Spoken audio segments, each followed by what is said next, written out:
भारत में पहली बार किसी भी पेंटिंग के साक्ष्य हमें कहाँ से प्राप्त हो रहे हैं? 30,000 साल पहले भीमबेटका की गुफा में हमें कई सारे चित्र दिखाई दी कि भारत में नवपाषाण काल की स्टार्टिंग हुई है आज से 10,000 साल पहले। गेहूं में ऐसा कोई एक पदार्थ होता है जो उसको चिपचिपा बनाता है, क्या होता है? बायो वाले बताओ। हिंदू कला भी दिखेगी उसमें, इस्लाम भी दिखेगा और पुर्तगाली भी दिखेंगे, अंग्रेजी भी दिखेंगे। लेकिन ध्यान रखना, जब तुम दिल्ली में जाओगे तो ब्रिज के नीचे दीवार होती है, वहाँ पे नहीं हो रही पेंटिंग। पेंटिंग के दोनों रूप आज भी हमारे सामने दिखाई दे रहे हैं। तो अब्दुल समद हो, सैयद अली हो, मनोहर हो, मिस्किन हो, उस्ताद मंसूर हो और अबुल हसन हो, ये सब चित्रकार किसके हैं?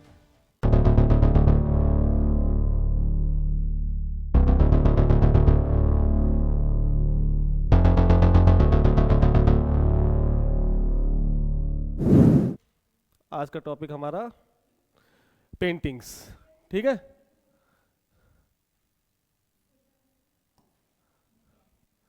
देखो, पेंटिंग समझने से पहले तुम्हें यह समझना है कि पेंटिंग को हम दो भागों में बांटकर पढ़ेंगे। पहला, प्री हिस्ट्री पेंटिंग्स। अब बात मत करो यार,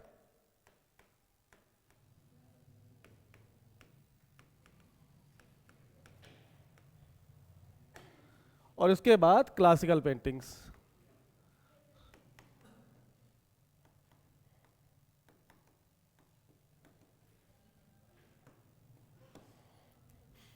ठीक है। भारत में पहली बार किसी भी पेंटिंग के साक्ष्य हमें कहां से प्राप्त हो रहे हैं? तो आप कहेंगे मध्य प्रदेश में स्थित है एक जगह भीमबेटका। भीमबेटका की गुफा से पेंटिंग का पहला साक्ष्य हमें प्राप्त हुआ आज से लगभग 32,000 साल पहले। भारत में चित्रकला का आरंभ हो गया था, ठीक है। यानी अगर बात करें ईसा पूर्व कितने साल पहले? 32,000 साल। वर्तमान से 32,000 और ईसा पूर्व से 30,000 साल पहले भीमबेटका की गुफा में हमें कई सारे चित्र दिखाई दिए, ठीक है। तो अब ये बताओ, इस पेंटिंग्स से जो अभी हमें प्राप्त हुई है, कब? मध्य पाषाण काल। जिनको नहीं पता वो ये जान लें कि भारत में नवपाषाण काल की स्टार्टिंग हुई है आज से 10,000 साल पहले। मेरी बात समझे? यानी अगर हम बात करें न्यूलिथिक एज,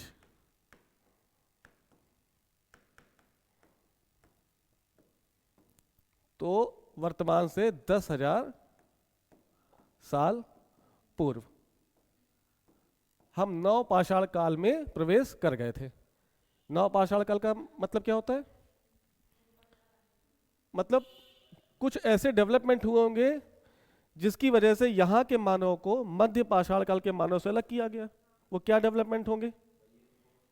हाँ, और जैसे आग, ठीक है। आग हमें कब प्राप्त हुई?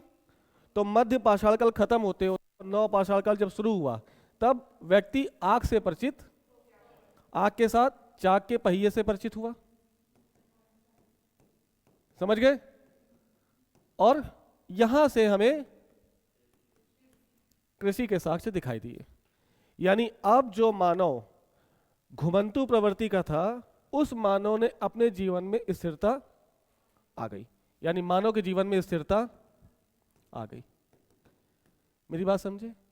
यानी नवपाषाण काल से पहले भी हमें पेंटिंग्स का ज्ञान था। तो हम किस तरह की पेंटिंग्स करते होंगे? हमारे पूर्वज, कृषि अभी आई है, चित्र हमें कब मिला? भीमबेटका की गुफा में। वो कब का है? मध्य पाषाण काल का। तो उस पेंटिंग में हमें क्या क्या दिखाई दिया होगा? बिल्कुल इस पेंटिंग्स में हमें, जहां हमें भीमबेटका से मिल रही है, वहां से हमें जीवन का दर्शन दिखाई दिया होगा। इस जीवन के दर्शन में क्या? जैसे शिकार है ना, इंसानों द्वारा यूज किए गए हथियार है ना, नाच, गाना, जीवन जीने की, बिल्कुल बिल्कुल सब कुछ दिखाया गया है, जीवन जीने की शैली। लोग बैठकर बात कर रहे हैं, यानी गैदरिंग के सीन भी हमें दिखाई दिए। क्या इंसान गैदर्ड हो रहा है, मतलब इकट्ठा हो रहे हैं? तो इकट्ठा होने के साक्ष्य हमें भीमबेटका की गुफा से दिखाई दे रहा है। यानी अगर बात की जाए भीमबेटका के बारे में, तो ये बिल्कुल परफेक्ट आर्ट का एक उदाहरण है। परफेक्ट आर्ट आज के सेंस में परफेक्ट आर्ट नहीं है, लेकिन सोचो जिस जिस समय व्यक्ति खाना नहीं पका पा रहा है, वो चित्र बना रहा है, तो उस समय के हिसाब से क्या ये परफेक्ट आर्ट होगी कि नहीं होगी? मेरी बात समझे? तो अगर कहा जाए, देखो परफेक्शन आपको कहीं नहीं दिखाई देगा, ये बात हम पहले कह चुके हैं, लेकिन भीमबेटका की गुफा के मिले चित्रों में हम कह सकते हैं कि ये पेंटिंग एक परफेक्ट आर्ट का उदाहरण, क्योंकि उस समय के परिदृश्य को देखते हुए पेंटिंग्स अगर की गई है तो बहुत व्यापक और एक नया आविष्कार या एक नई सोच का नमूना वो दिखा रही है। यहां तक समझे मेरी बात? पक्का? थोड़ा सा समझो कि हम शुरुआत करेंगे भीमबेटका की गुफा से, पेंटिंग्स की, है ना?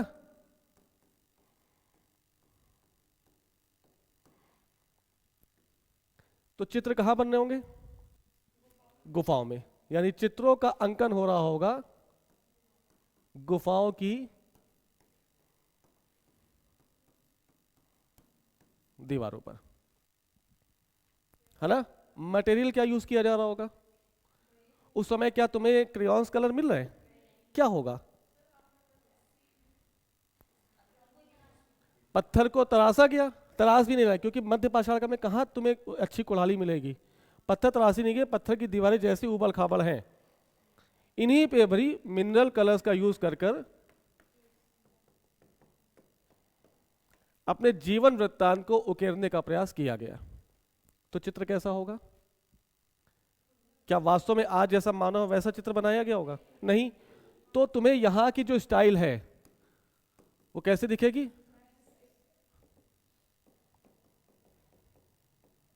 मैचेस्टिक स्टाइल ऑफ आर्ट या पेंटिंग।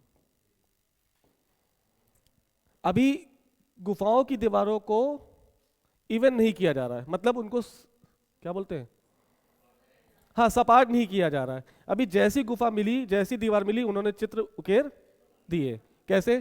तो शिकार करता हुआ चित्र, शिकारी, शिकार, मनुष्य की आकृति, है ना? नाचता हुआ कोई चित्र, गाना गाता हुआ कोई चित्र इत्यादि। मेरी बात समझे? ये समय 32,000 साल से पहले स्टार्ट हो चुका था, लेकिन इसमें परिवर्तन हमें लगभग 2200 साल पहले दिखाई दिया। यानी भीमबेटका की गुफा में जो भी चित्र करने की स्टाइल थी वो कब तक चलती आई? 2200 साल पहले हमें इन पेंटिंग्स में कुछ परिवर्तन दिखाई दिए। हाँ, क्या चीज? ठीक है, समझ गए? 2200 साल पहले, यानी पेंटिंग्स में अब नया रूप आएगा। यानी 32,000 साल से 2200 साल तक एक थ्रेशोल्ड हमें दिखाई दिया। ठीक है, परिवर्तन कब आएंगे? अब 2200 में क्या हुआ? हमें आया सामने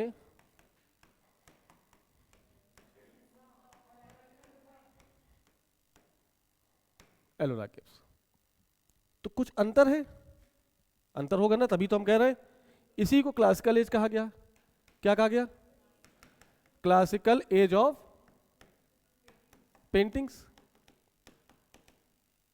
हम अजंता और एलोरा की गुफाओं में मिले चित्रों को भीमबेटका की गुफाओं के चित्रों से अलग क्यों कह रहे हैं? क्योंकि कुछ परिवर्तन आए होंगे। वो परिवर्तन क्या है? देखो, बिल्कुल अभी तक भीमबेटका की गुफा में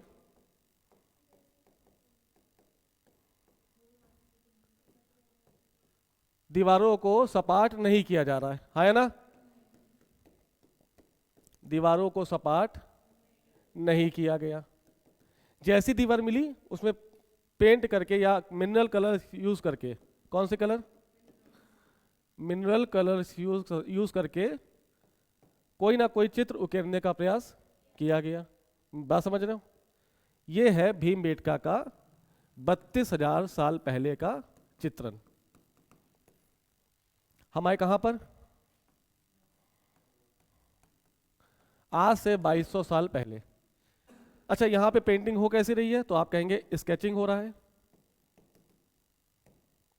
इसके समझते हो कैसे करते हैं? ड्राइंग हो रही है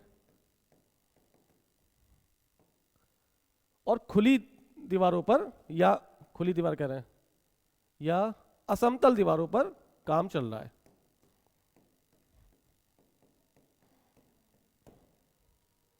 ये किसकी विशेषता है?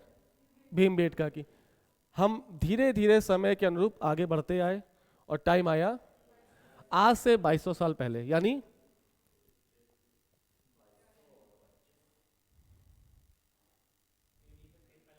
आज से 2200 साल पहले, यानी ईसा मसीह के जन्म से 2000 साल पहले, है ना? यानी ईसा मसीह के जन्म से पहले 2000 पहले के समय में निर्माण हुआ अजंता और एलोरा की गुफाओं में। क्या हुआ? पेंटिंग्स हुई। कैसी हुई? देखो, अब यहां पर तुम्हें म्यूरल्स, पेंटिंग्स दिखाई देंगी। म्यूरल्स मतलब कल बताया था। म्यूरल्स मतलब वॉल। हाँ बिल्कुल, ये एक लैटिन वर्ड है ना, जिसका मतलब होता है द वॉल। यानी अब देखो क्या चेंज आएगा। अब जो दीवारें हैं इसमें सपाट नहीं है, इसमें दीवारों को यानी गुफाओं को पहले काटा जाएगा, उनको समतल बनाने का प्रयास, यानी दीवार को पहले पूरी तरह से समतल कर दिया। अब फिर से दीवार में छेनी हथौड़ी मारकर उनको खुरदरा किया जाएगा, कर दिया गया। और उसके बाद प्लास्टर, क्या प्लास्टर ऑफ पेरिस? वहां पे कहां होगा यार? तो ये प्लास्टर क्या किस चीज का करेंगे? हाँ बिल्कुल, तो प्लास्टर के लिए यूज किया गया व्हीट हस्क, काऊ डंग, यानी गाय के गोबर और धान की भूसी को मिलाकर एक लेप सा बनाया गया। ठीक है, खुरदरी दीवार की गई, तो जैसे ही लेप लगेगा वो चिपक जाएगा। चिपकाने के लिए बाइंडिंग मटेरियल भी यूज किए गए। क्या धान गेहूं की भूसी ऐसे चिपक जाएगी? तो फेविकोल होगा। क्या होगा? किससे चिपकाया गया होगा सोचो? है भूसा। हाँ, तो ये कह सकते हो पेड़ से निकलने वाला गोंद। और क्या यूज किया गया होगा बाइंडिंग मटेरियल में? आटा। चक्की कहाँ है जो आटा बन रहा है? हाँ, तो गेहूं से ठीक है, आटे को, ठीक है, आटे का लेप। और बताओ, यानी गेहूं का लेप। गेहूं में कुछ होता है जो गेहूं को चिपचिपा बनाता है? क्या बोलते हैं उसको?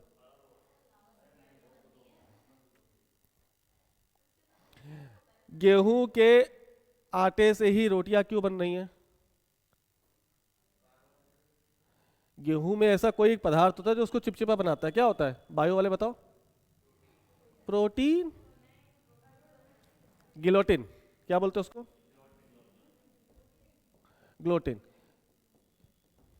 ये आटे को चिपचिपा बना रहा है। ठीक है, और बताओ। मधुमक्खी का छत्ता, शहद। यानी इन सब चीजों को चित्रकारी करने से पहले धान की गेहूं की भूसी जब लगाओगे तो शहद को यूज करके उसको चिपका दिया।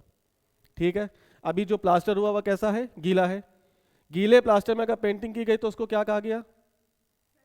फ्रेस्को। ठीक है, यानी पेंटिंग हमें दीवार पर, कौन सी? म्यूरल, जिसे क्या कहा गया? म्यूरल पेंटिंग के कितने टाइप हैं? 2। कौन कौन से? एक है फ्रेस्को पेंटिंग और दूसरी टेम्पेरा पेंटिंग। कोई पूछे फ्रेस्को पेंटिंग क्या है तो आप कहें गीले प्लास्टर पर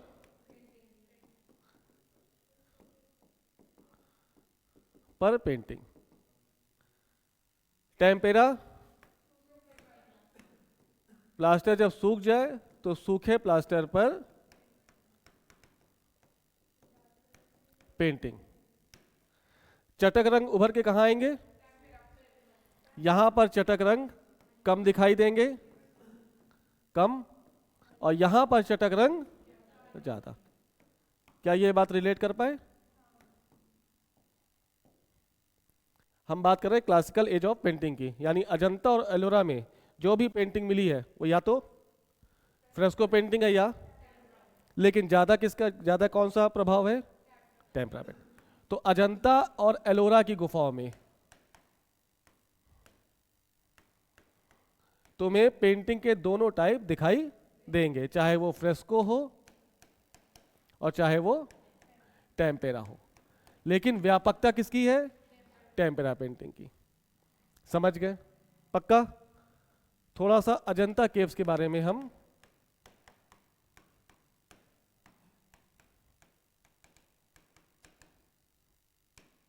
चर्चा करते हैं। कितनी गुफाएं हैं? भीमबेटका में है 642, अजंता की गुफाओं में है 29 गुफाएं। 29, और किसी किसी किताब में लिखा है 30। कुछ इतिहासकार ने एक ही गुफा, मतलब 2 गुफाओं को एक मान लिया क्योंकि बीच में कोई बैरिकेड्स नहीं है, और कुछ लोगों ने क्या माना? अलग अलग, कि 2 गुफाएं हैं 2, तो कोई 29 बोलेगा, कोई। दिमाग लगाओ, अजंता कहां पर है? महाराष्ट्र के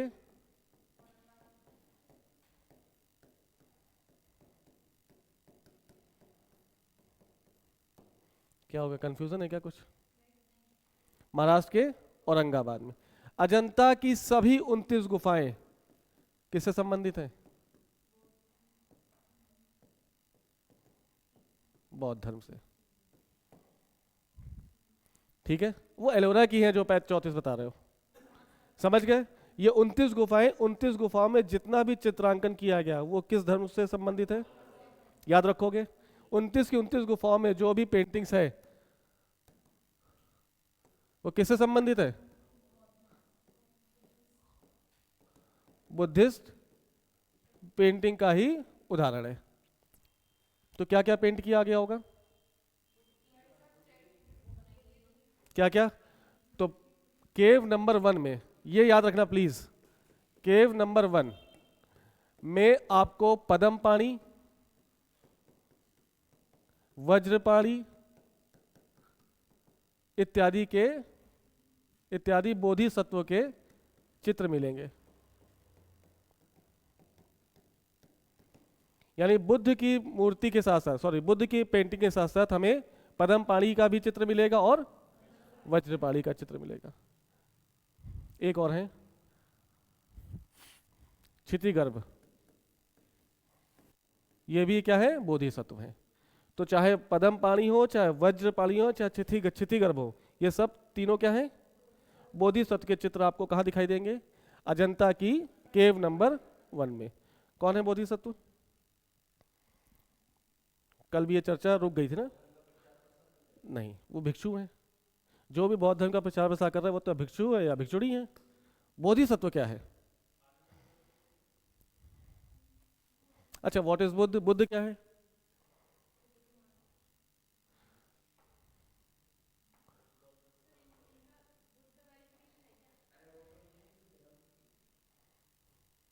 दिमाग लगाओ, वो प्रभा मंडल है। वो तो बुद्ध के व्यक्तित्व को बहुत ज्यादा प्रकाशित, वो प्रकाशमान बताया गया, इस वजह से वो प्रभा मंडल लगाया गया। बोधिसत्व क्या है? अच्छा देखो,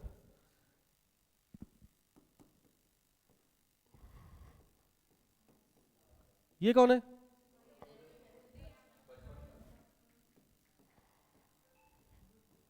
ये कौन है? अंतर क्या है? याद रखना, हाँ, ये बुद्ध जो है ना, एक स्थिति है, स्टेटस है ये। जो भी बुद्ध के कदमों पर चलकर बुद्ध तक पहुंच जाएगा वो भी बुद्ध कहलाएगा। तो बोधिसत्व कौन है? मेरी बात समझे?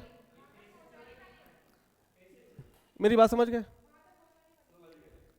बोधिसत्व का मतलब है जो बुद्ध से बिल्कुल करीब पहुंच गए हैं।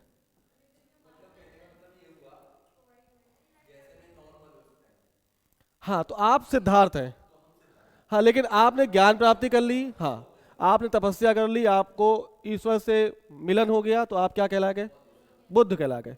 बुद्ध और बोधिसत्व वो व्यक्ति हैं जो बुद्ध के करीब बहुत पहुंच गए हैं, लेकिन अगला कदम उनका, यानी बुद्ध से जस्ट एक कदम पीछे। हाँ, बुद्ध से एक कदम पीछे, लेकिन और लोगों की तुलना में वो बहुत अधिक। तो वो क्या कहलाए? यानी पदम पारी कौन है? बुद्ध से एक कदम, बुद्ध से एक कदम के नीचे पायदान पर वो बैठे हुए, है ना? तो बुद्ध को, वज्रपाणी को, पदम पाणी को और क्षितिगर्भ को केव नंबर 1 में पूरा चित्रांकन किया गया है। ये याद करोगे? तो पहली गुफा किससे संबंधित? बुद्ध और उनके बोधिसत्वों से। बुद्ध और उनके बोधिसत्वों से। तो मैं केव नंबर 1 में इन्हीं सबके चित्र दिखाई देंगे। कैसे होंगे? कैसे होंगे? पेंट में क्या यूज किया गया होगा? वही मिनरल कलर्स, फूल पत्ती वाला कलर। और प्लास्टर में क्या यूज किया गया होगा? वही व्हीट हस्क और काऊ डंग। ठीक है। केव नंबर 2 में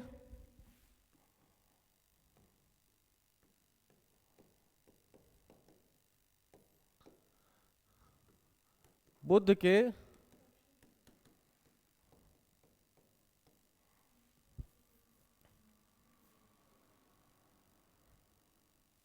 सात कदमों की चर्चा की गई है।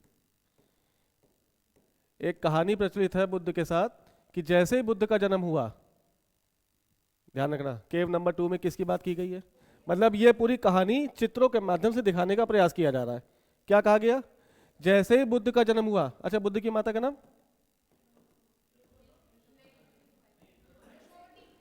और पापा का नाम?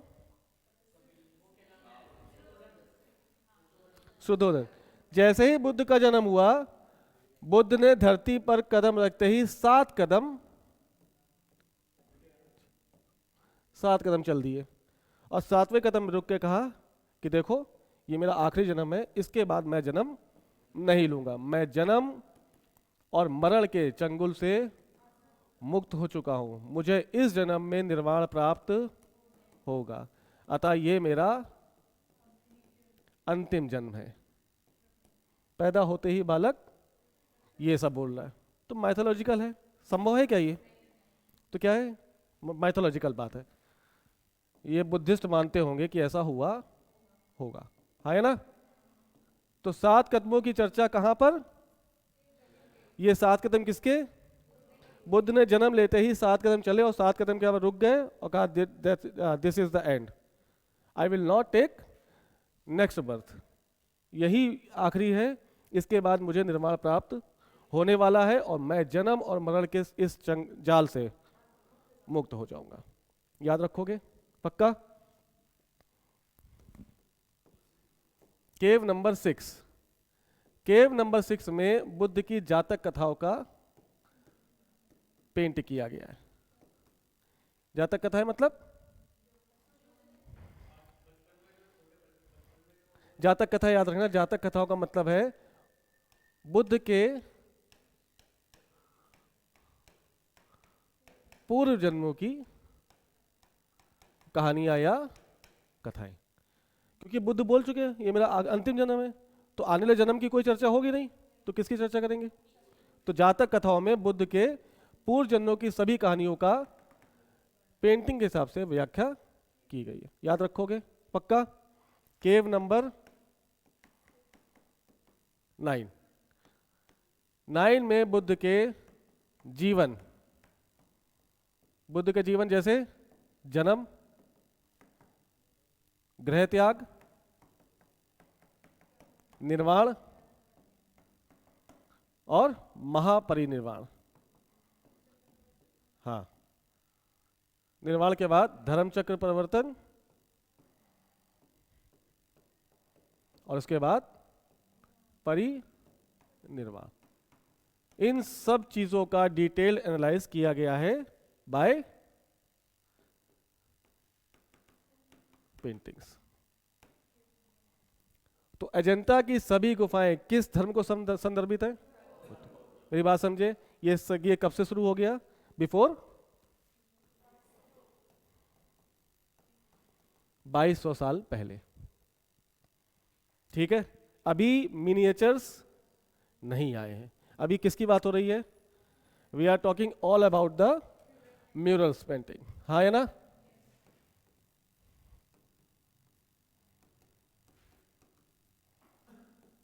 तो म्यूरल पेंटिंग के तहत हमने भीमबेटका देखी,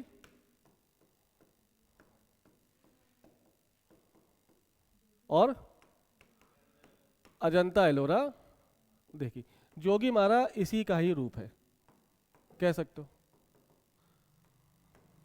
जो कहाँ है? छत्तीसगढ़।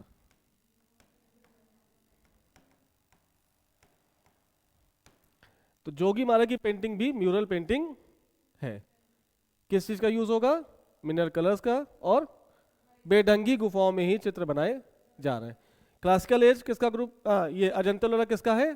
तो आप कहेंगे क्लासिकल एज ऑफ पेंटिंग।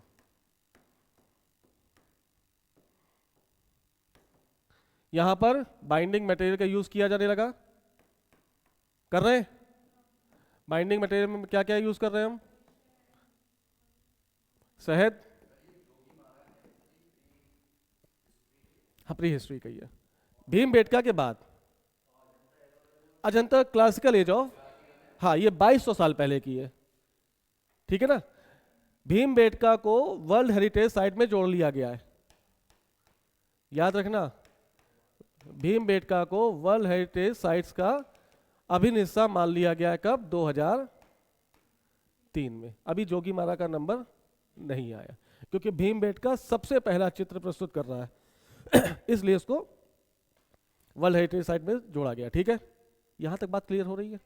तो हम प्री हिस्ट्री से कहां मूव कर गए? क्लासिकल एज ऑफ पेंटिंग में। यानी आज से लगभग 2200 साल पहले की घटनाएं हमारे सामने प्रस्तुत हो गई हैं। ये 2200 साल पहले घटनाएं, जो अजंता के सारे चित्र है, किसको संदर्भित होगा? तो आप कहेंगे बुद्धिस्ट रिलीजन को। है ना? अब थोड़ा और आगे बढ़ेंगे, और आज से लगभग 1000 साल पहले, या आप यूं कहें लगभग 1200 से 1500 साल पहले, हम किस टाइम की बात कर रहे हैं? हाँ, ये इससे मतलब आज से 1500 साल पहले कौन सा टाइम होगा? लगभग 500-600 साल ना? 500-600 एडी की बात कर रहे हैं ना हम? है ना? यानी अब इस एज ग्रुप में या इस एज एरा में हम सबसे ज्यादा बात करेंगे बंगाल की, यानी ये पूर्वी भारत की, ईस्टर्न, वो इसी का हिस्सा है सर, अजंता के साथ ही। उसमें 35 गुफाएं हैं, थोड़ा देख लेना। ठीक है, यानी ईस्टर्न इंडिया में कौन है? बंगाल। और वेस्टर्न इंडिया में कौन है? वेस्टर्न इंडिया में गुजरात और राजस्थान। हम क्या देख रहे हैं? हम क्या देख रहे हैं? हम पेंटिंग का क्रमिक विकास देख रहे हैं। प्री में इससे क्वेश्चन नहीं पूछा जाएगा, मेंस का ही टॉपिक है, तो मेंस के हिसाब से ही आंसर आपको लिखना पड़ेगा। ये बार बार आपको गैप लेना पड़ेगा। प्री हिस्ट्री से शुरू करोगे, क्लासिकल एज में आओगे, और क्लासिकल एज के बाद इस एज में आओगे जहां पर बंगाल के पाल वंश और गुजरात और राजस्थान की शैली को दिखाई देंगे। ठीक है, अब सोचो बंगाल, ये समय कब की है, कब की बात है, यानी 720 AD, जब बंगाल में पाल वंश की स्थापना हो चुकी है। तुम्हें पता है कि बंगाल के सभी शासक बुद्ध धर्म को मान रहे हैं। बुद्ध में भी कौन, वज्रयान को। तो बंगाल में जितनी भी पेंटिंग्स पाई जाएंगी वो किस धर्म को संदर्भित करेंगी, बौद्ध धर्म के वज्रयान को। समझ गए। यहां पर भी वही चीजें, जातक कथाएं और बोधिसत्व की फोटो यहां नहीं होगी क्योंकि वज्रयान है, और जादू टोना,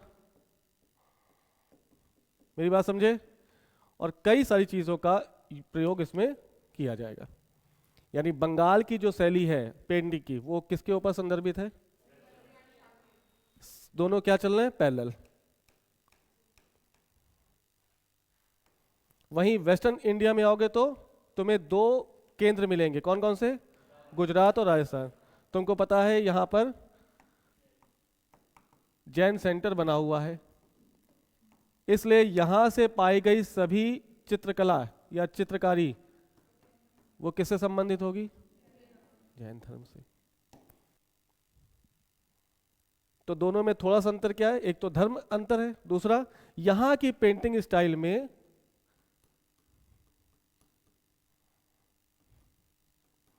फिजिकल अपीयरेंस को एग्जैगरेट किया गया है। फिजिकल अपीयरेंस को क्या कर दिया गया, बढ़ा चढ़ाकर दिखाया गया है। अगर आंख बनेगी तो आंख भी ऐसे बनेगी, मोरनी जैसी आंखें, वाह, तो जो भी है, लेकिन आंख भी ऐसी होती ना। तो बड़ी बड़ी आंखें, बड़ी नाक, नुकीली नाक,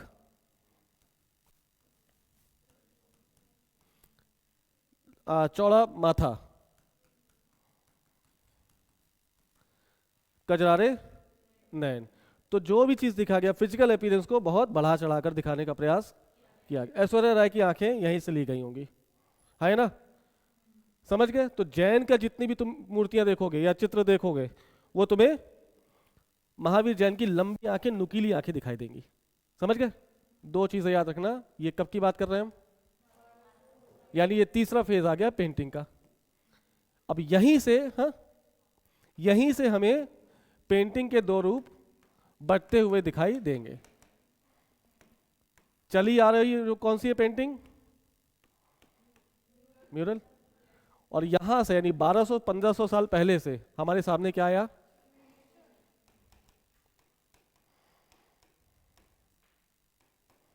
मिनिएचर पेंटिंग।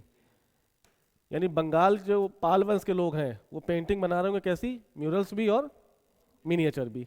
गुजरात और राजस्थान के लोग बना रहे होंगे वो कैसी, म्यूरल भी और यहां से धीरे धीरे मिनिएचर पेंटिंग बढ़ने लगेगी और म्यूरल पेंटिंग कम होने लगेगी। तो दोनों में बेसिक डिफरेंस क्या क्या है याद रखना। इसका कैनवास क्या होगा, गुफा की दीवारें कैसी होंगी, छोटी बड़ी। तो जहां भी चित्र उकेरे जा रहे हैं उसका कैनवास बड़ा, हाँ। और इलस्ट्रेशन डिटेल कैसा होगा, इलस्ट्रेशन सीमित होगा। इलस्ट्रेशन मतलब, या कह सकते हैं क्या बोलेंगे उसको, व्याख्या। चित्र में व्याख्या कितनी होगी, बहुत सीमित। तो एक आदमी बना दिया गया, आदमी के हाथ में तलवार और तलवार के साथ वो शिकार करता हुआ हिरन, बड़ा सा जगह लेकिन चित्र बहुत कम, चित्र बहुत कम, एक आदमी एक हिरन, बस शिकार करते हुए दिखा दिया गया। तो कैनवास बड़े बड़े, इलस्ट्रेशन डिटेल बहुत कम। यहां पर, हाँ बिल्कुल, यहां कैनवास छोटे और इलस्ट्रेशन डिटेल बहुत ही व्यापक। कैसी है, इसका मतलब समझ पा रहे हो ना। मतलब इस 25 स्क्वायर इंच के कैनवास पर कितना, कल हम सेंटीमीटर बोल गए थे ना, ये कर लो सही, कितना है यानी स्केल 2 स्केल के बराबर, 12 इंच का स्केल होता है ना, यानी यहाँ से लेकर यहाँ तक। इस छोटे से कैनवास में बहुत ज़्यादा डिटेल करने का प्रयास किया गया है, समझ गए? और यहीं से हमें मिनिएचर पेंटिंग की शुरुआत होते दिखाई देगी। मिनिएचर का मतलब ये कतई नहीं है इसके आकार को इंगित नहीं किया गया है। मिनिएचर का मतलब क्या है? आकार नहीं है कि ये छोटा इसलिए इसको मिनिएचर बोल दिया गया, नहीं, बल्कि मिनिएचर का मतलब है मिनियम, और मिनियम कहते हैं लाल ग्रेफाइट को, रेड लेड। क्योंकि इनके चित्रों में, इस पेंटिंग में रेड लेड का बहुत ज्यादा यूज किया गया, इसलिए इनको क्या कहने लगे? मिनिएचर। ये कहां हो रही है? म्यूरल्स कहां हो रहे हैं? म्यूरल पेंट या तो वॉल में हो रही है ना, और सीलिंग में हो रही होगी, छत, उसके बाद फ्लोर में हो रही होगी, उसके बाद कोई भी परमानेंट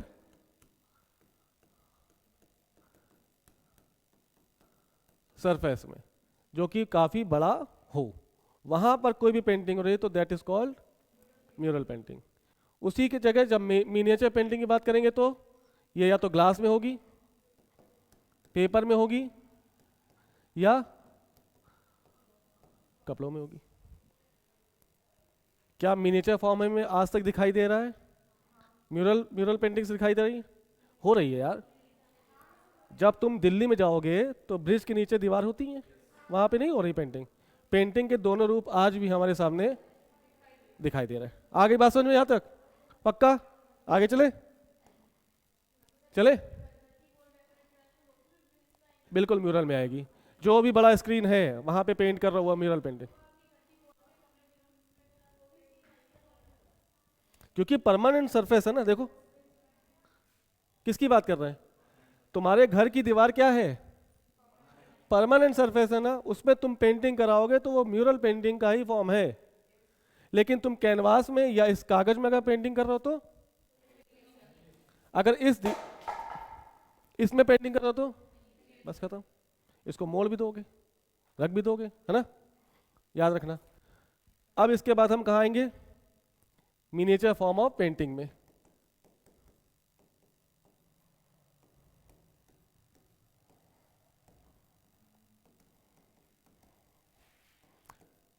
बंगाल आ चुके हैं हम लोग। क्या बंगाल है कहाँ? उत्तर भारत। तो बंगाल का मिनिएचर पेंटिंग क्या दक्षिण भारत आएगी? तो बंगाल की ही, याद रखना, बंगाल की ही पेंटिंग कहाँ चली गई? अरे अनर्थ हो जाएगा। कहाँ चली जाएगी? South India. तो अगर पूछा जाए चोलों ने कौन सी पेंटिंग यूज की, चेरों ने कौन सी पेंटिंग यूज की, पांड्यास ने कौन सी पेंटिंग यूज की, पल्लवा ने कौन सी यूज की? बंगाल की। वो मिनिएचर भी हो सकती है और म्यूरल भी हो सकती है। यानी बंगाल की चित्रकला को ही धीरे धीरे दक्षिण भारत की ओर फिल्टर्ड करते हुए वहां पहुंचाने का प्रयास किया गया। तो किसने एक्सेप्ट किया होगा? चोल, चेर, पांड्य, पल्लवास। तो मंदिर के स्तंभ या पिलर्स में या मंदिर के गर्भगृह में, शिखर में जो भी पेंटिंग हो रही है वो कौन सी है? मंदिर के गर्भगृह हो, मंदिर के पिलर्स हो, मंदिर के शिखर हो, यहां जो भी पेंटिंग होगी क्या कहलाएगी? क्योंकि एक परमानेंट सरफेस है और कैनवास क्या है? बड़ा। ठीक है। सबसे ज्यादा काम किया पल्लव शासक महेंद्र वर्मन फर्स्ट ने। इनका नाम याद रखना, ठीक है। दक्षिण भारत में एक मंदिर है,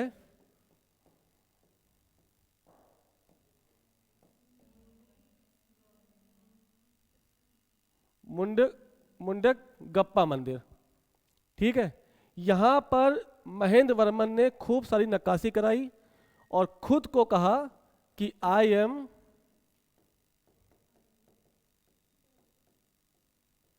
चित्रकार पुली।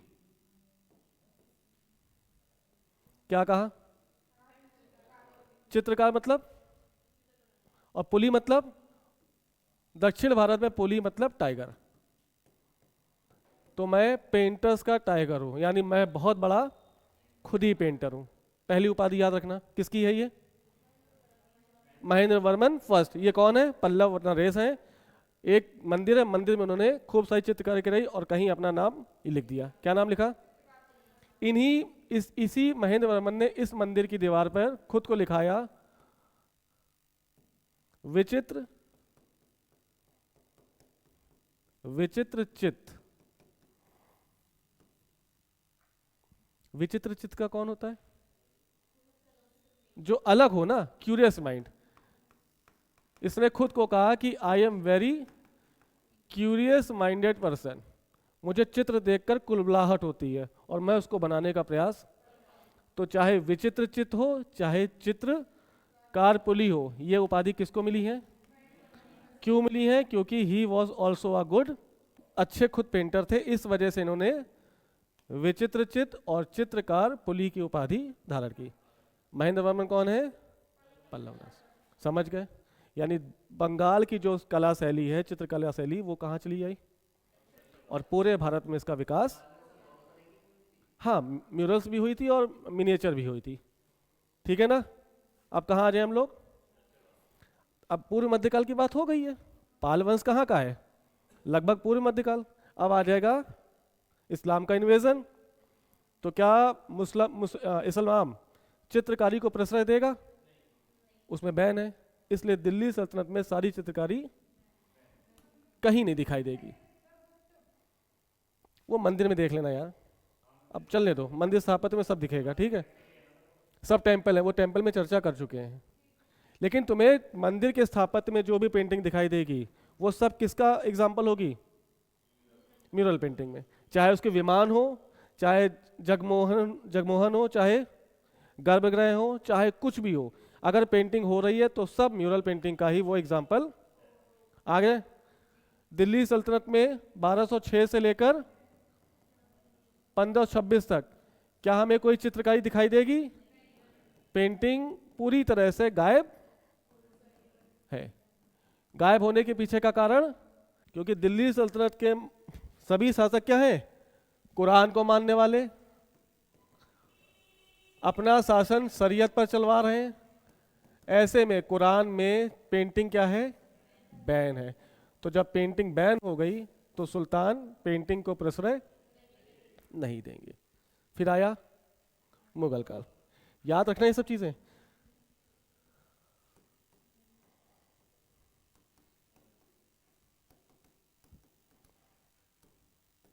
ठीक है? पहला व्यक्ति चित्रकार का बहुत ज्यादा शौकीन व्यक्ति, ये फारस के सबसे बड़े चित्रकार, जिसका नाम है, नहीं कर लो सही, बेहजाद। हाँ, बसावन, बेहजाद, दसवंत, ये सब कंफ्यूज हो रहे थे। बेहजाद ये फारस का सबसे बड़ा पेंटर है। बाबर ने आमंत्रण भेजा कि आप मेरे दरबार आए और अपनी चित्रकारी का नमूना पेश करें, लेकिन बड़ा व्यक्ति ये बाबर के निमंत्रण को ठुकरा देगा। नहीं आऊँगा, नहीं आए। 4 साल में बाबर की डेथ हो गई 1530 में। नया व्यक्ति कौन बैठा? बादशाह हुमायूं। हुमायूं को पता है तुम्हें निर्वासन हुआ था, इसका हुआ था कहाँ पर? ईरान। ईरान से जब ये वापस आया तो अपने साथ 2 पेंटर को भारत ले आया। 2 पेंटर भारत लिया। कौन से? मीर सैयद अली और अब्दुल समद। नहीं नहीं, ये पहले हुमायूं। अब 1 साल के बाद शासक मरेगा ना।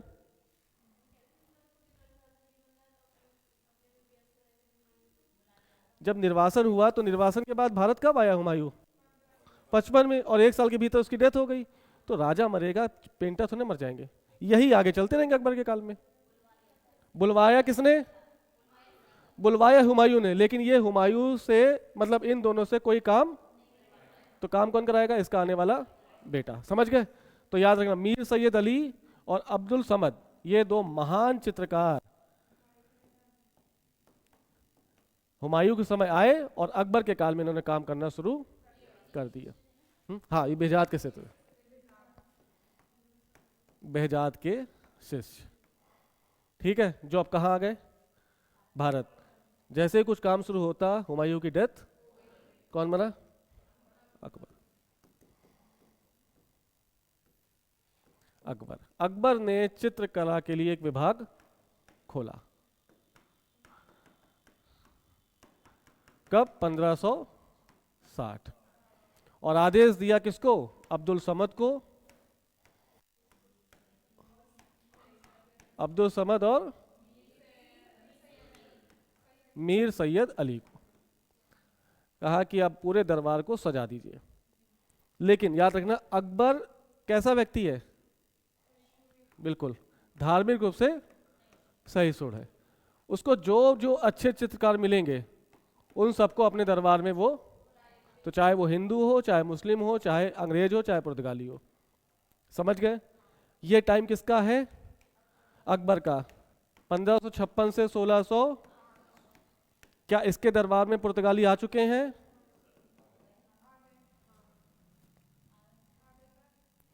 आ चुके हैं। कब आए हैं? 1498। यानी अब तक पुर्तगाली भारत में प्रवेश। क्या अंग्रेज आ चुके हैं?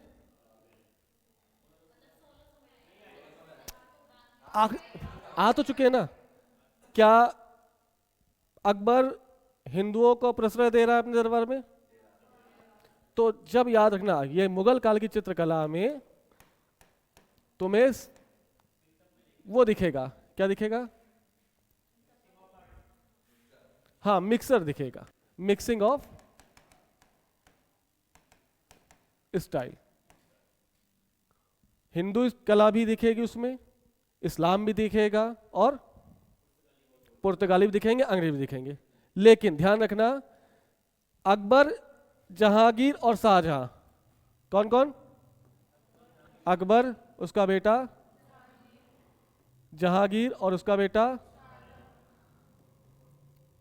इन तीनों के काल में चित्रकारी जो भी हुई है वो पूरी तरह से धर्मनिरपेक्ष चित्रकारी। यहां पे कहीं तुम्हें मक्का, मदीना, काबा का चित्र नहीं दिखाई देगा। यहां पर तुम्हें पशु पक्षी दिखाई देंगे। क्या पशु पक्षी किसी धर्म को रिलेट कर रहे हैं? यहां तुम्हें दरबार का चित्र दिखाई देगा। ठीक है, यहां तुम्हें सारी चीज दिखाई देंगी, लेकिन धर्म से संबंधित कोई भी चित्र आपको दिखाई नहीं देगा। समझ गए? तो जो चित्रकार अकबर के काल में थे, क्या वही चित्रकार जहांगीर के काल में आ जाएंगे? तो अब्दुल समद हो, सैयद अली हो, मनोहर हो, मिस्किन हो, उस्ताद मंसूर हो और अबुल हसन हो, ये सब चित्रकार किसके हैं? जहांगीर के। ध्यान रखना, इनको मिला लिया और कई सारे और चित्रकारी जोड़ लिए। क्योंकि जहांगीर को किसका शौक? जहांगीर को शौक है पेंटिंग का। क्या इसको गोल्डन एज कहा गया है? In what context? In painting context, है ना? तो इसके दरबार में कई सारे चित्रकार हमें दिखाई, कौन कौन? उस्ताद मंसूर और अब्दुल हसन,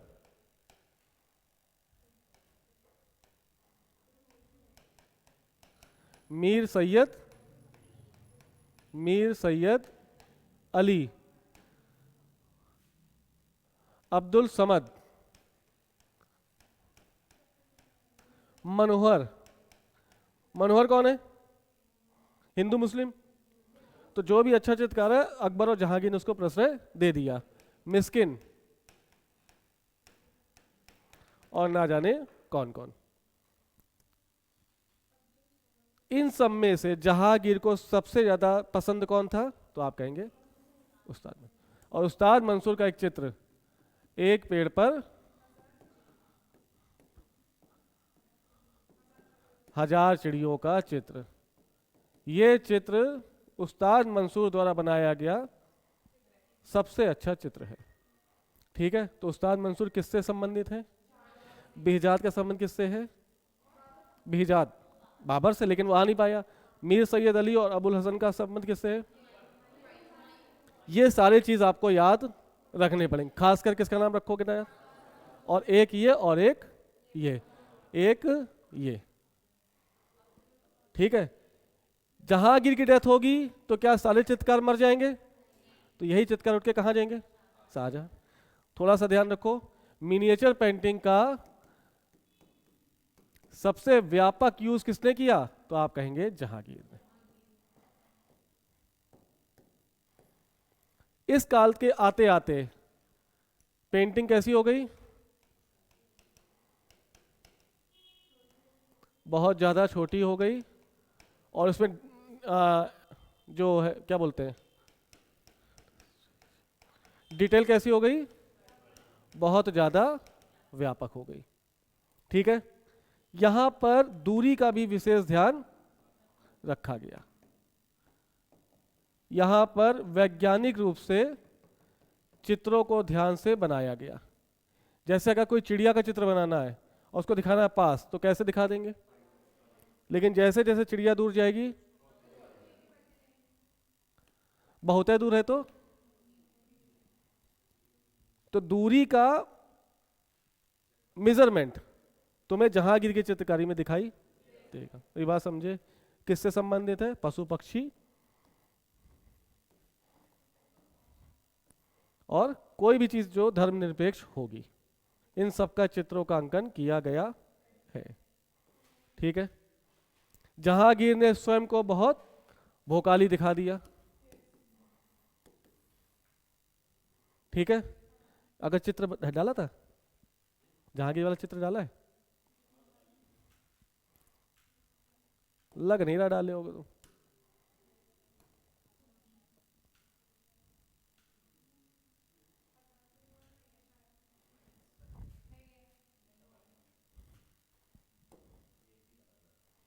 बेटा तुम क्या चाहते हो?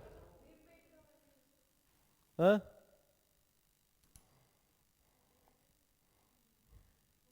बहुत सही। चलो इसी को देख लो थोड़ा सा, भीमबेटका की गुफा देखो। ये क्या है? ये भीमबेटका का चित्र है जो किसी गुफा में बना होगा। देखो मैचेस्टिक फॉर्म दिखाया गया कि नहीं दिखाया गया? आदमी को ऐसे,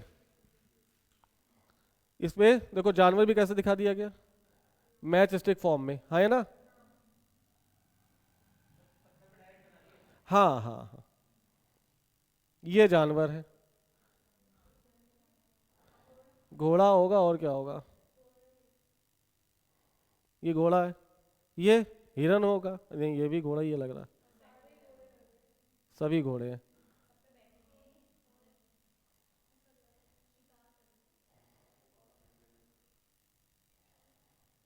ठीक है ना? ये आदमी का देखो, ये आदमी तलवार लिए है और शिकार करने,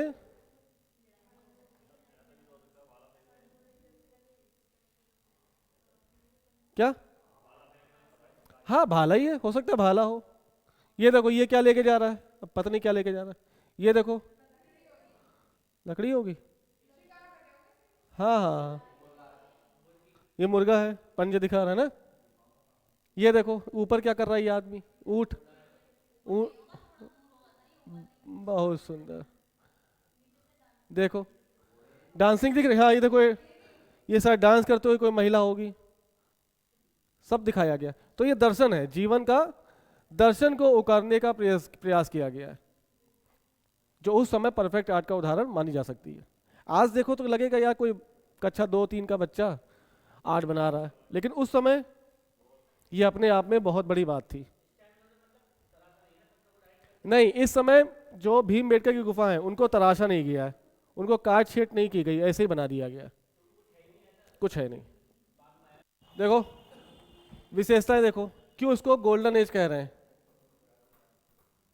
इसका जो देखो फ्रेम है किससे बना है?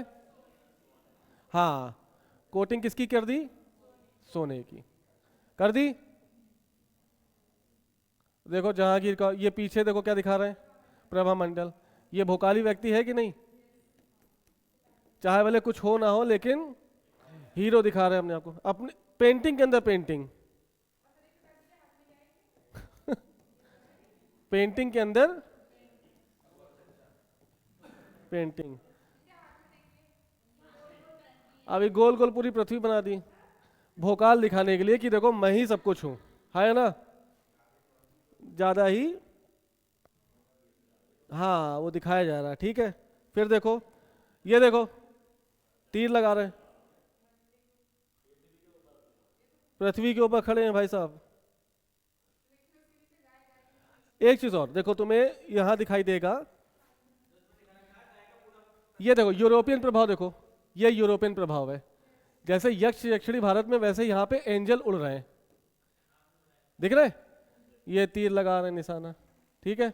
ये मछली, यानी देखो हर चीज धर्म निरपेक्ष है। अरे बस करो, तुम इतना ज्यादा डिटेल मत करो, समझ गए? ये देखो दरबारी चित्रण, ये सब बैठे हैं गैदरिंग दिखा रहे हैं, है ना? लेकिन क्या इसमें तुम्हें कहीं भी धार्मिकता दिख रही है? नहीं दिख रही। हाथी का चित्र, पशु है हाथी, ये खुद राजा बैठा हुआ है, ये सब इसके दरबारी हैं, कोई बात बात करने आए होंगे, ठीक है। और देखो सब कुछ दिखाने का प्रयास किया गया है, ठीक है। ये शाहजहां है भाई साहब। देखो जहांगीर के बाद शाहजहां का काल आया, लेकिन शाहजहां ने पेंटिंग का ना ही विकास किया और ना ही उसको नीचे आने दिया, ठीक है। तो जैसे जहांगीर की काल की पेंटिंग है, वैसे ही धीरे धीरे आगे आती गई। बस जहांगीर शाहजहां ने क्या किया है, अपने जितना भी चित्र बनाए हैं सब अपने पोर्ट्रेट बनाए हैं, और कुछ नहीं बनवाया है शाहजहां ने, ठीक है।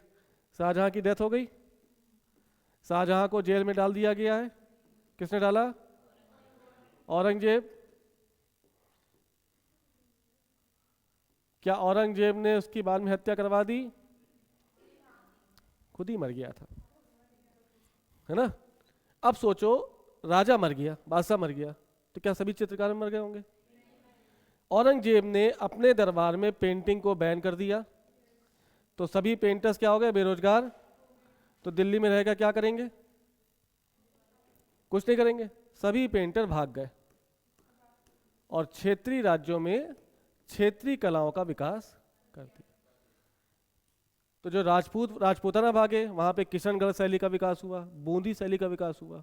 कुछ लोग मिथिला आ गए, वहां पे मधुबनी शैली का विकास हुआ। तो औरंगजेब के बाद, सॉरी शाहजहां के बाद, पेंटर्स सारे दिल्ली के दरबार को छोड़कर कहाँ चले गए? शिफ्ट हो गए क्षेत्र में, ठीक है। मेरी बात समझे? यानी अब हम बात करेंगे after the death of Shahjahan. ई का हुआ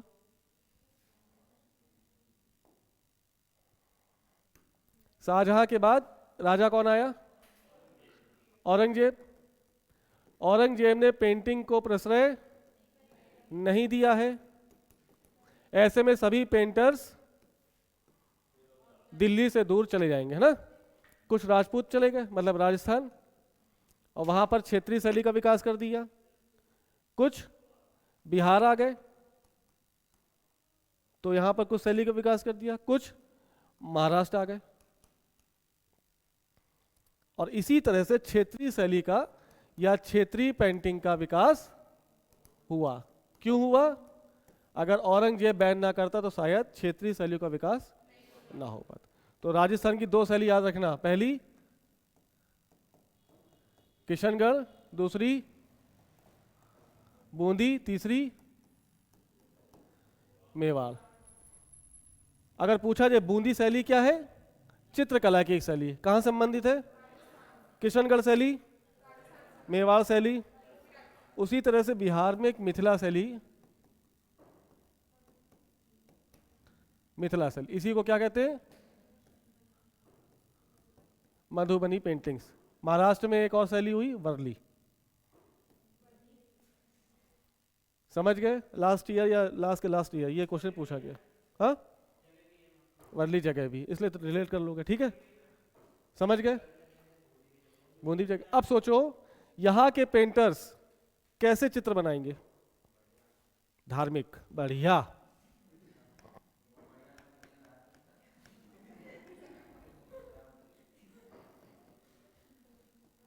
धार्मिक चित्र, ठीक है।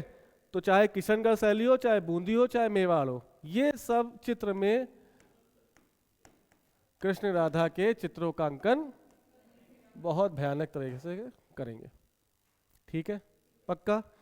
इससे एक याद रखना, किशनगढ़ की शैली, इसका एक बहुत फेमस पोर्ट्रेट है जिसका नाम है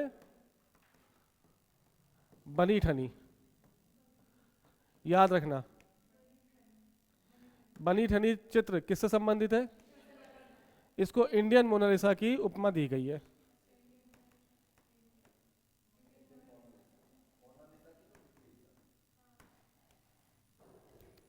तो भारत की मोनालिसा कौन? बनी ठनी की, कृष्ण और राधा का चित्र है। ठीक है, बहुत सुंदर है। कभी राजस्थान जाना तो वहां पे तुम्हें हर जगह ये चित्र दिख जाएगा। दिखा देंगे, दिखा देंगे। हाँ, दीवारों पे, रेस्टोरेंट पे, होटल्स में ये तुम्हें दिख जाएगी। हाँ, बनी ठनी, समझ गए? इसी तरह से बहुत व्यापक शैली कौन सी है? इसकी शुरुआत बिहार की महिलाओं ने की थी, लेकिन बाद में पुरुष भी इसमें शामिल हो गए। गोबर का लेप लगाकर दीवारों पर उस पर पेंटिंग करी जाती है। चित्र बहुत ज्यादा पास पास है। हो सकता है मछली बनाया हो और मछली से ही कोई कुछ और चीज निकाल दी हो। हाँ, इसमें तुम्हें नीले रंग का बहुत प्रयोग दिखाई देगा। ठीक है, जिस दीवार में गोबर पोता गया है उसे बोलते हैं कोबहर। ये उनकी क्षेत्रीय लैंग्वेज होगी, कोबहर। कोबहर का मतलब होता है इनर वॉल ऑफ रूम, जिसमें गोबर का लेप करके उस पर पेंटिंग की जा रही। तो मधुबनी पेंटिंग किससे संबंधित है? बिहार। इसी तरह महाराष्ट्र में वल्ली। ये सभी चित्र जो क्षेत्रीय शैली हैं वो किस मतलब धार्मिकता को अपने में समाहित किए हुए। समझ गए? पक्का। यहाँ के बाद तुम्हें मुगल काल का पतन हो गया और भारत में अंग्रेजों का शासन।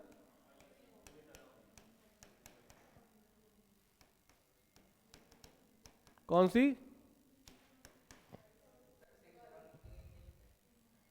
वो हिंदू धर्म में ही शामिल है, कॉलोनियल पेंटिंग्स। ठीक है, कॉलोनियल मतलब हाँ, उपनिवेशी पेंटिंग, उपनिवेश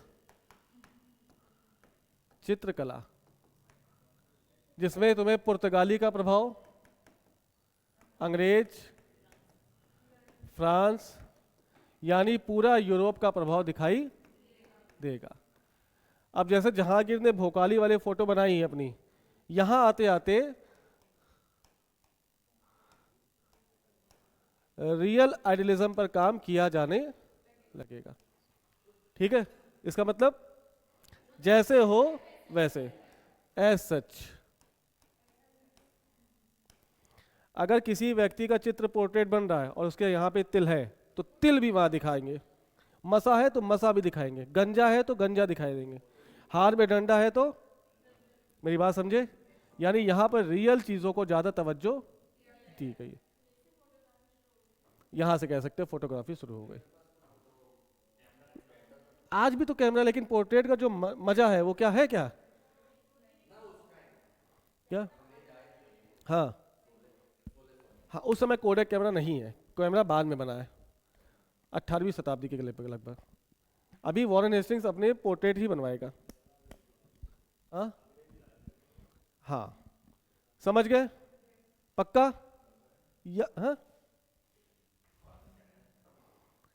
यानी इनके चित्र किससे संबंधित हैं? रियल आइडिया से। पेड़ की पत्तियां हरी हैं तो हरी पत्तियां दिखाई देंगी। अगर कालीन में कोई बैठा है तो कालीन वैसी ही होगी जैसे वास्तव में दिखाई दे रही है। ठीक है, यहां से आते आते हम कहाँ आए? मॉडर्न पेंटिंग में। बस 2 मिनट रुक जाओ। देखो यार, यहाँ पे तुम्हें फैक्चुअल डिटेल लिख जाती तो मजा आता, लेकिन ये मेंस का टॉपिक है, इसको लिखना ही पड़ेगा आपको। सीक्वेंस याद रखोगे ना तब भी तुम्हें 250 शब्द मिल जाएंगे। सीक्वेंस नहीं याद है तो अगर 2 लाइन तुम प्री हिस्ट्री पे लिख पा रहे हो, भीमबेटका की गुफा पर, 2 लाइनें जोगीमारा पर, 2 लाइनें क्लासिकल एज पे, 2 लाइनें अजंता लोरा, 2 लाइनें बंगाल, 2.5-3 पेज भर जाएंगे। ठीक है ना। यहाँ पे आ जाओ, कहाँ पे? Modern painting. मॉडर्न पेंटिंग में सबसे पहला नाम, इनसे पहले ले आओ, राजा रवि वर्मा। ठीक है, ये त्रावणकोर के राजा थे। कहाँ के? केरल के राजा। ठीक है, इनके कुछ प्रमुख कृतियां हैं। The last lost lady of thoughts, विचारों में खोई हुई एक महिला, पेंटिंग है ये। सरस्वती माँ की पेंटिंग।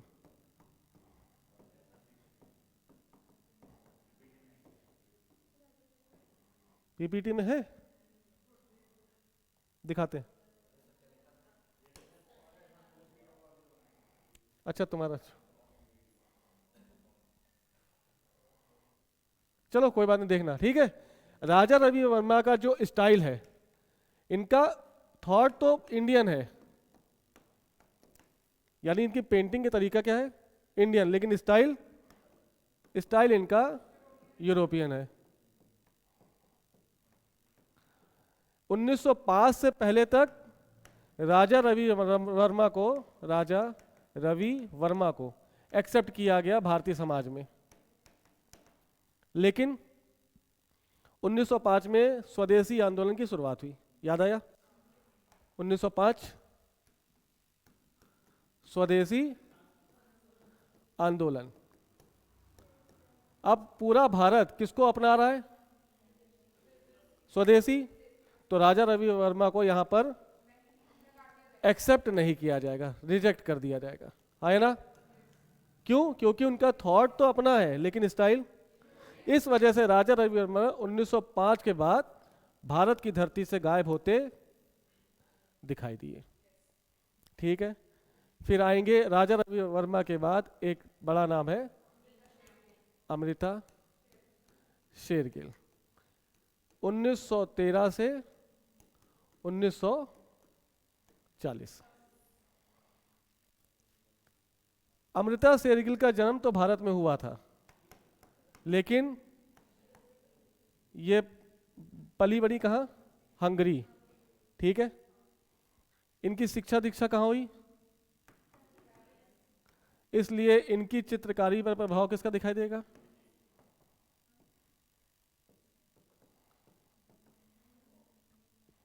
यूरोप का। समझ गए? अमृता शेरगिल के बाद तुम्हें क्या ही पढ़ोगे, छोड़ो, इतना बहुत है। पक्का मेंस का आंसर आप लिख लेंगे। कौन कौन रह गया बता दें? चलो चलो, अमृता शेरगिल के बाद राष्ट्रवाद और अपने चरम पर आ गया। ठीक है, राजा रवि वर्मा, याद रखना, को रिजेक्ट करना किया किसने होगा? जो बहुत ज्यादा अपने आप को स्वदेशी मान रहे होंगे। है ना? और इसके क्रम में 2 व्यक्ति आए, एक अवनींद्रनाथ टैगोर और दूसरे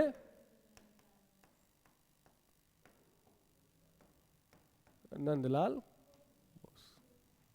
भारत माता का चित्र किसने बनाया?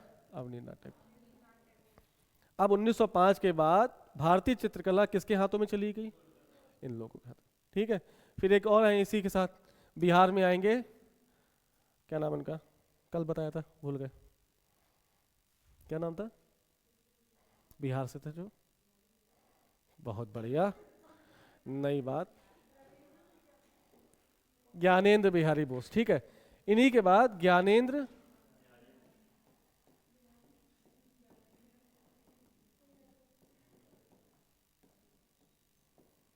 इन्होंने भारतीय चित्रकला पे कई सारे काम वाम किए। महत्वपूर्ण क्या है? महत्वपूर्ण क्या है? ये क्रम ना भूले आप, जैसे जैसे विकास हुआ है वैसे वैसे आपको याद रखना है। 2-2 लाइनें लिख दोगे तुम्हें 250 शब्द 300 शब्द बस। सुनो, देख लो एक बार। हमने, एक मिनट, प्री हिस्ट्री के तहत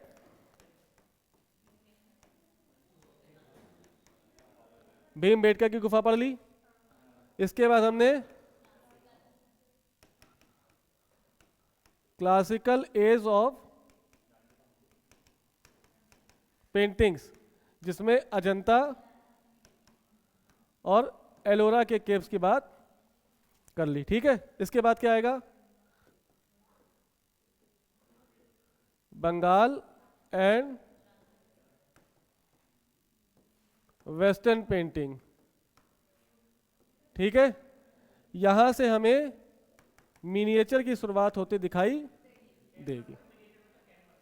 मिनिएचर मतलब होता है रेड लेड, मिनियन, इसका मतलब है रेड लेड। मतलब जो रंग होंगे ना, उसमें रंग की जगह लाल लेड यूज किया जाएगा। अब मिनरल कलर की जगह क्या यूज करेंगे हम? इस वजह से उसको मिनिएचर पेंटिंग कहा गया। बंगाल से ही पेंटिंग निकली और कहाँ आई? South India, Cholas, Cheras, Pandyas, Pallavas. पल्लवा में एक महेंद्र वर्मन का नाम हमने जान लिया, इनकी उपाधि के बारे में हमने चर्चा कर ली, समझ गए? इसके बाद हमने क्या देखा था? फिर हमने देखा पूर्व मध्यकाल। मध्यकाल में दिल्ली सल्तनत, जहां पर पूरी तरह से पेंटिंग दिखाई नहीं दी। फिर हमने मुगल्स पेंटिंग पढ़ी। इसके बाद हमने कॉलोनियल पेंटिंग देखी और इसके बाद हमने मॉडर्न पेंटिंग देखी। यही शब्द होगा कितने? 50-60। एक एक लाइन लिख दोगे तो 250-300 शब्द हो जाएंगे, नहीं होंगे? बस महत्वपूर्ण क्या, ये क्रम याद रखना प्लीज। जहां भी एक गायब हुआ क्रम टूट जाएगा। ठीक है ना? बाकी मिलते हम लोग कल।